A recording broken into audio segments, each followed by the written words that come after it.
नमस्कार प्यारे बच्चों, कैसे हो आप सब। उम्मीद है आप सब अच्छे होंगे।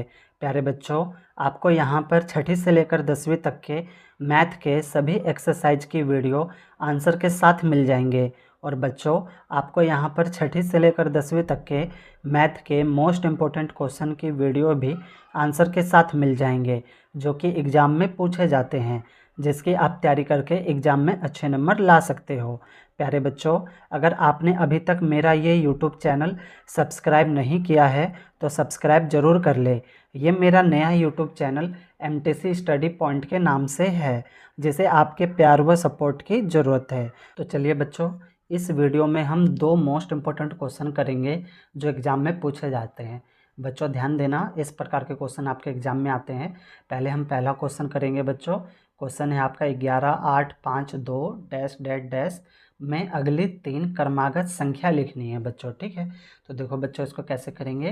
पहले आप समझो बच्चों, क्रमागत का मतलब होता क्या है।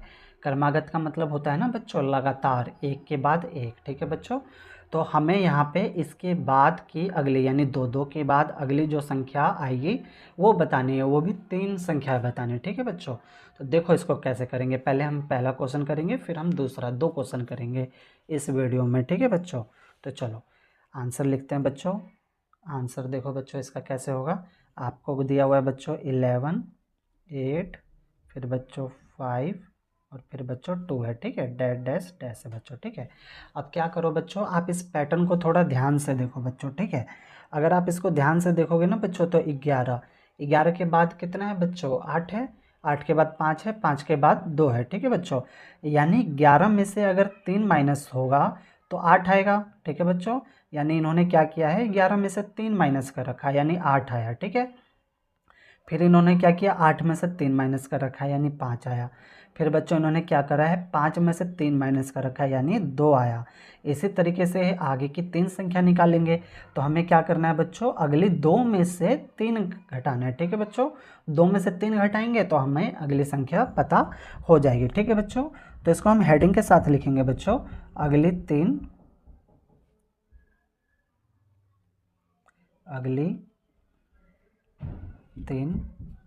क्रमागत संख्या।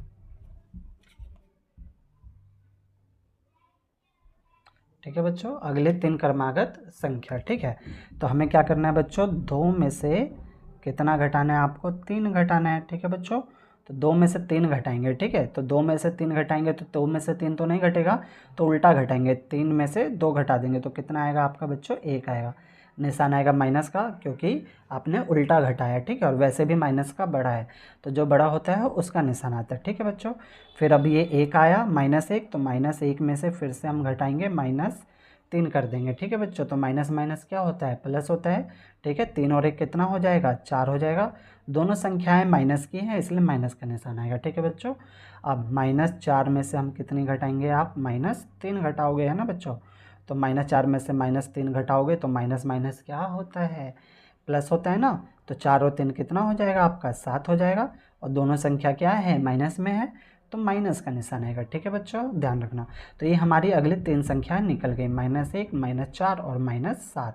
ये क्या हो जाएगा बच्चों, इसका आंसर हो जाएगा। ठीक है बच्चों, समझ आ रहा होगा। ठीक है बच्चों, प्यारे बच्चों, वीडियो के डिस्क्रिप्शन में ना मेरे व्हाट्सअप चैनल का लिंक है, जहाँ पर आप क्लिक करोगे तो मेरे व्हाट्सअप चैनल पर पहुँच जाओगे, और वहाँ से आप मुझे फॉलो करके मेरे साथ जुड़ सकते हो। ठीक है बच्चों, तो आपको समझ आ गया इसके आगे की 3 संख्याएं कौन सी है, -1, -4 और -7। ठीक है बच्चों, अब हम दूसरा क्वेश्चन करेंगे। ठीक है बच्चों, सेकंड, अभी हमने फर्स्ट किया था, अब हम कौन सा करेंगे, सेकंड। तो सेकंड क्वेश्चन देखो बच्चों, आपको दे रखा है 10, 0, 5, -5 और -7। ये भी बच्चों इंपॉर्टेंट क्वेश्चन है, पेपर में आता है।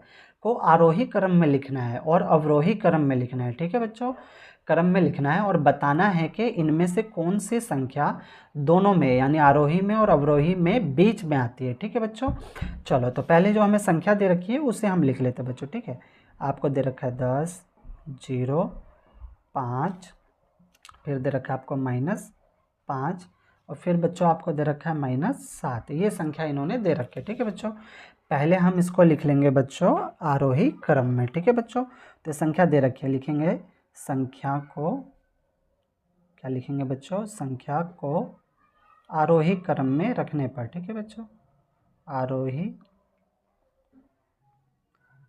क्रम में रखने पर। ठीक बच्चों, आप में से कितने बच्चों को पता है कि आरोही क्रम मतलब होता क्या है?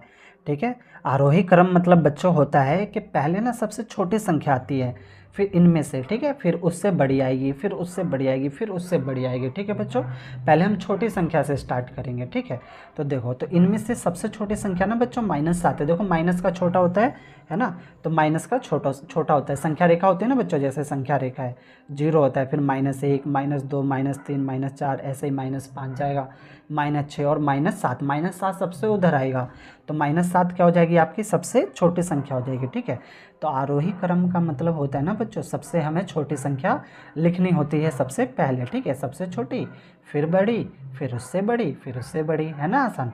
चलो, तो सबसे छोटी संख्या कितनी है आपकी, -7। ठीक है बच्चों, फिर उसके बाद कौन सी है आपकी, -5।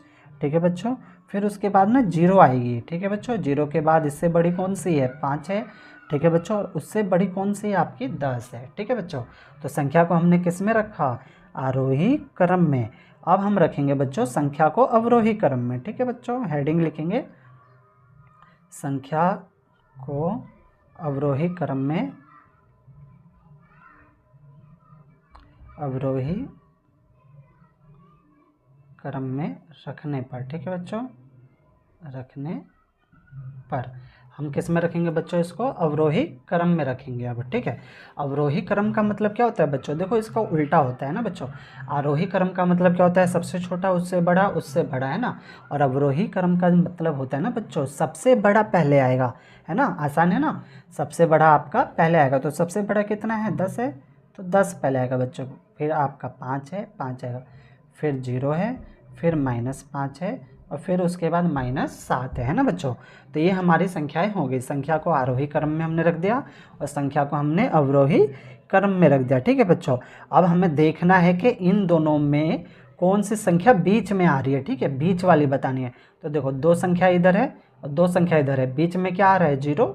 और इस साइड भी बच्चों 2 संख्या इधर है, 2 संख्या इधर है, इधर भी बीच में कौन सी संख्या आ रही है आपकी, 0। यानी आंसर क्या होगा बच्चों, इसका 0 होगा। तो इसको हम लिखेंगे बच्चों हेडिंग के साथ, संख्या 0 हमेशा बीच में होगी। ठीक है, हमेशा बीच में आएगी। ठीक है बच्चों,